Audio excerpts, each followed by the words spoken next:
We know Nintendo can make good games, we know they can make even better consoles, but most importantly, we know they can make really bad decisions. Today, I want to ask the question, can they make a good camera? Because they've been trying for like 30 years. There's a common consumer philosophy about doing more with less, and in the gaming world, that means giving your consoles multifunctional, multimedia features. Sony and Microsoft caught on to this a long time ago. The PlayStation can play DVDs, PSP can play MP3s, VR Drew Brees 16 Final Fantasies. The Xbox, it's got the PC cross stuff and TV.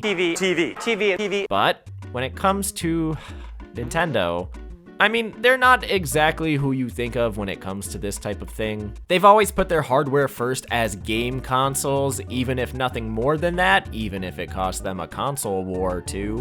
Which is why the concept of Nintendo cameras is so funny to me. This isn't something they did once or twice, but in total, Nintendo has made 6 cameras to go with their systems. And today we're gonna check out pretty much all of them so that by the end of this, I can hopefully replace my profile picture. Guys, I love Ameno Sagiri. He's been my profile picture since I was like 16 though. It's time.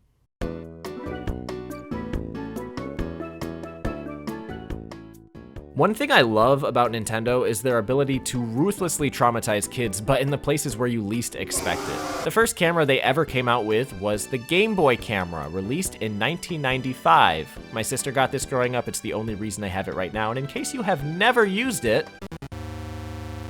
it's terrifying. This is the only game camera hybrid on our list today, and the amount of things it does aside from being a camera is pretty phenomenal. I think it actually has more content than some Switch releases. It's even got a little Earthbound in it.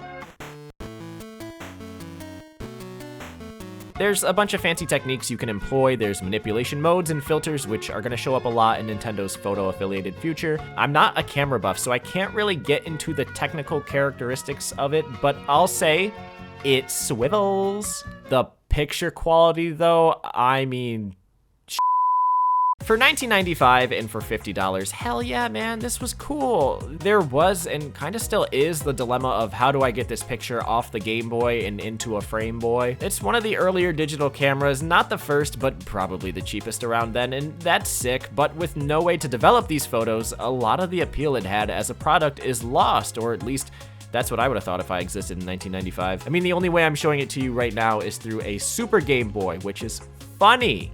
It also works in the Game Boy player if you feel like tilting your disc-based console around for a selfie. Alas, Nintendo responded 3 years later with a thermal printer, so almost like a really hipster instant camera. And I can't show you it because I've never gotten one of these. F you, Santa. See, it doesn't look bad as long as you have a good source of light behind it. It's pretty good, although this is not the actual Game Boy camera. This is an emulator if you can't tell, and it's my webcam with a like a filter or however they're doing it. But yeah, this is what it would look like if we were shooting the rest of the video like this. Unfortunately, I used real hardware, which so this is really hard here. Ready? So all right, go down. Go down. Yeah, like get your head. There you go. Now you're in the frame.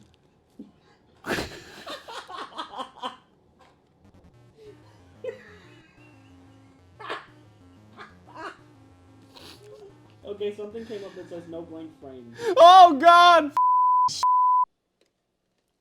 You're good. Take the photo.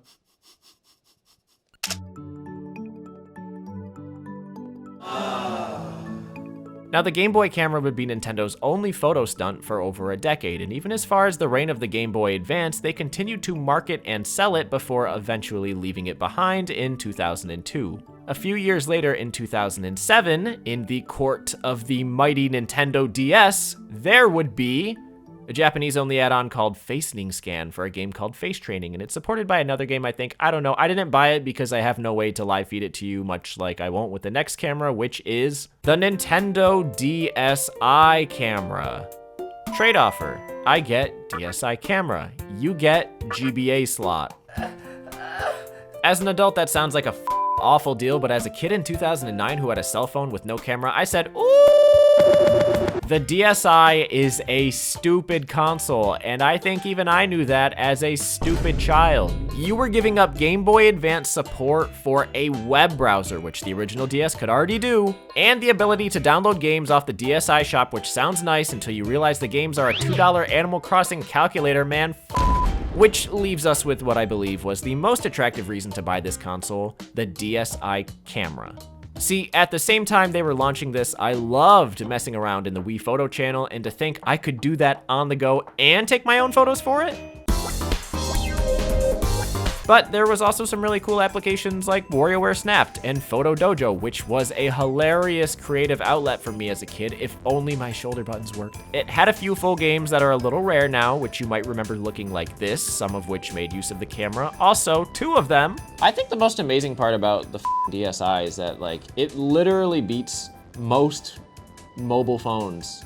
Nintendo beat most mobile phones to having a front-facing camera. Like the iPhone 4 was the first iPhone to have a front-facing camera. That came out in like, what, 2010? It comes at a really good time, like during the MySpace era when everyone's taking mirror pics, and now all of a sudden you have this, like the LG chocolate. Yeah, you know how they pose in the mirror? But now you have this device where you can just open it and just take a selfie, and that's what we're gonna do now. Should we do both? Should we do both of... Yeah, do you want me to take a picture of you? Does it look bad? Yeah, it's a DSi. See, this is how people would do it back in the day. Is... Yeah, now take a picture of you. You're right. There, you're perfect. From here, it was clear Nintendo could go in only one direction. All of them.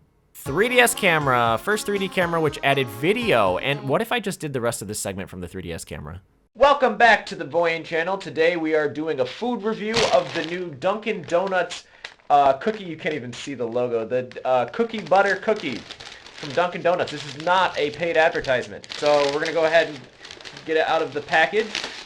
Oh, look at that.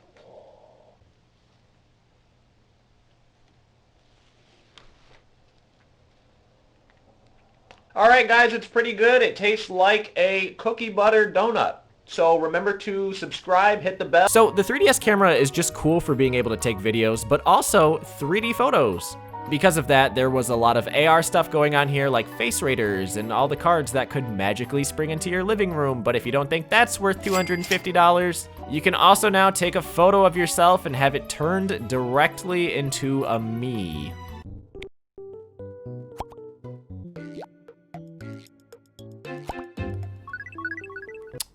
Thank you, Nintendo. If I had to guess, my most applied use of the 3DS camera is definitely the QR machine in Animal Crossing New Leaf. With this, you could scan QR codes off the internet and greatly theme your town's personality around the hard work of others. Yay! Nothing's changed. There was also SwapNote, the very impractical messaging system the 3DS had before. And one of the cool things you could do was send pictures back and forth with friends, which ultimately led to... The idea here was probably you can send photos on the Wii, but with the 3DS, you can take and send photos, which is a great argument until you remember the 3DS is typically a one-owner console in the possession of children. Anyway, the 3DS camera has kind of had a resurgence in recent years with people taking them to specifically concerts. Bitch, is that a DS? You keep taking photos on your DS. You keep doing it. On every single model, the camera's in a different place. I don't have the regular model to show you, but like on the 2DS, it's up here.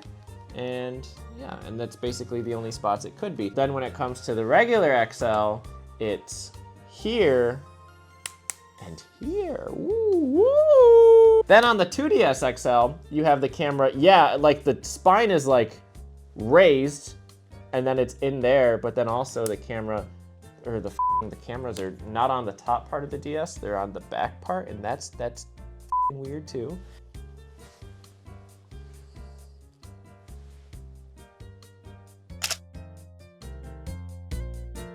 The 3DS would be the last fully dedicated Nintendo handheld, at least as of now, and with that, you might think that they would no longer be doing the whole camera thing, but for the first time on console, we have the Wii U Camera. Something Nintendo was clearly quite proud of when pushing the console's features, but that was always just kinda there. Like, does Nintendo Land really need to show my reaction when I'm playing these mini games if the person right next to me can just look at me Please don't, by the way. Maybe if I could play these games over the internet, this would be kinda neat, probably.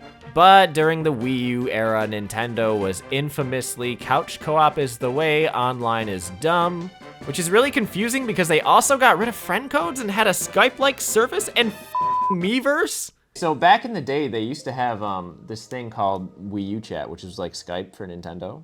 And they disabled it when they disabled Miiverse, so you can no longer use it. But that's the only way to get a live feed of the Wii U camera onto the screen, aka able to be recorded by the Elgato. So I was trying to, for the past, all of today, I was trying to mod this Wii U so I could get it back up.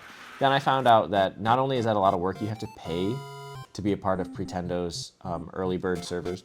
So I wasn't able to do it. So now what we're gonna do is we're gonna record through Nintendo Land. It comes in at the end of the round. Okay, last but not least, Nintendo Switch's camera, which a lot of people forget is there despite playing games like 1-2 Switch, which is not a game at all, but a high crime punishment. On the bottom of the right Joy-Con, you've probably seen this funny area here, and this is the IR sensor, the infrared radiation camera, which is used by some games like Ring Fit or Game Builder Garage, or the actual camera that Nintendo has made, which is not actually a camera, the Nintendo Labo. There is a game called Night Vision. It cost me $2. It is literally just the Joy-Con's IR sensor feed, and I don't really think the Selfie would be intelligible, but we came this far, so. And see, when it's activated, you can tell because it's got those little red dots going. And so, Oh yeah, we can see you. You just flip it horizontal. Other way. One more time. There you go. What's so funny? What's so funny? Producer's on it, bro. You'll see when you All right. All right, I'm gonna press the A button. Can you see my, you think you can see my face? Oh yeah. And with a nice selfie from every single Nintendo camera, it is finally time after over a decade to update my profile picture. Thank you for watching this video and participating in Voyin history. So, let us see. Does anybody draw?